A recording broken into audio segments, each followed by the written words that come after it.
Mana zalim dia ada 3 peringkat. Zalim yang pertama, zalim seseorang binafsih, dengan diri dia. Ya, dia tenggelamkan diri dia dalam maksiat, dia kotorkan diri dalam mungkaran, dia kurung diri dia, lemas dalam kegelapan, jahil. Itu semua dia panggil kezaliman dia atas diri dia sendiri.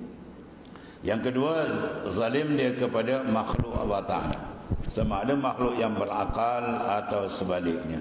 Dan berlaku dengan tindakan dia menzalimi, itu maknanya dia tak akan lepas di akhirat, melainkan dia dapat keampunan dari orang yang tersebut. Itu besar maknanya. Dan yang paling besar sekali ialah zalim dengan Tuhannya, iaitu bahawa dia mengiktikadkan benda yang tidak layak dan tidak sesuai dengan kebesaran dan keagungan Allah Subhanahu wa taala. Sebab tu ulama kata awal wajibil 'alal insani ma'rifatun ilahi biistiqani. Awal-awal yang wajib bagi insan mengenal siapa Tuhan yang disembah. Sebab manusia kalau kenal siapa dia Allah, confirm kalbi dia akan rindu dengan Tuhannya. Kalbi dia akan cinta yang kuat dengan Tuhannya. Maksud dia apa? Kalau kalbi kita tidak ada rindu dengan Tuhan, dia belum kenal siapa Tuhan. Faham tu? Sebab apa kan? Sebab kaedah jubilatil insan yuhib ila man ahsana ilaih. Allah Ta'ala perangaikan manusia tu, dia akan jatuh hati pada orang yang banyak support, beri, bantu dia. Ya. Kita ada masalah, seorang tu bantu saya. Apa tu tuan saya bantu? Kita suka tak dia? Suka kan? Suka. Sebab apa? Dia banyak. Maka siapa yang lebih dalam tajuk ini daripada Allah Ta'ala?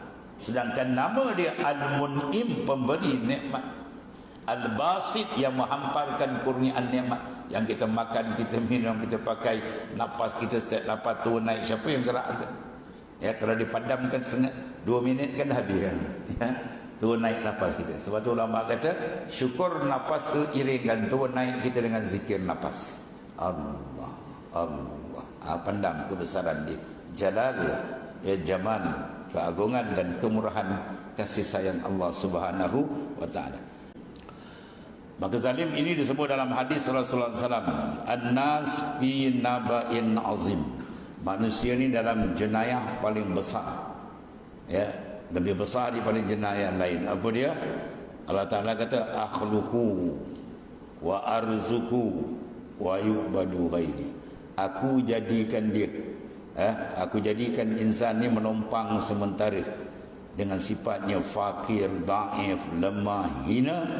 Ya, wa arzuku, aku beri rezeki dia. Mana ada yang kita makan atau makhluk lain ambil guna, pakai, minum, pakai, lain daripada Ar-Razzaq, pemberi dia ialah Allah Ta'ala. Mana ada? Tak ada. Melainkan semua itu minallah. Tiba-tiba ya, akhluku wa arzuku wa yu'badu ghairi, dia sembah yang lain dari aku. Ini jenayah paling besar. Ya, kalau kita dengan ibu bapa ni, ya, ada satu cerita yang masyhur, walaupun cerita sekadar cerita rekaan, tapi memberi satu suntikan kepada hati kita. Kita rasa marah kan, cerita apa? Si Tenggang kan.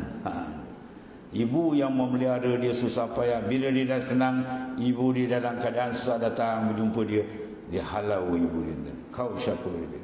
Ibu dia kata, akulah ibumu. Bukan. Dia hambat ibu dia. Macam mana kita rasa? Kau tengok TV sana, tendang TV. Punya marah ni, syaitan anak ni. Ya, anak puaka itu marah betul. Itu kontak antara anak dengan ayah. Ini bukan kontak anak ayah, kontak antara Khalik dengan makhluk lebih besar.